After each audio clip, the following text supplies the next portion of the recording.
I believe this. I found this to be true. If you're not walking on the razor blade, you're really living in a kind of death existence. You have to have that danger facing you that if I slip, I'm dead.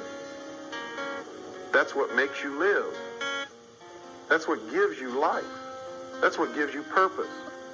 And I sincerely believe that any man or woman who does not have principles for which they're ready and willing to die for at any given moment that they're called upon to do that is already dead and are of no use or consequence to themselves or anyone else and will be unhappy throughout their life for that very reason and that very reason alone.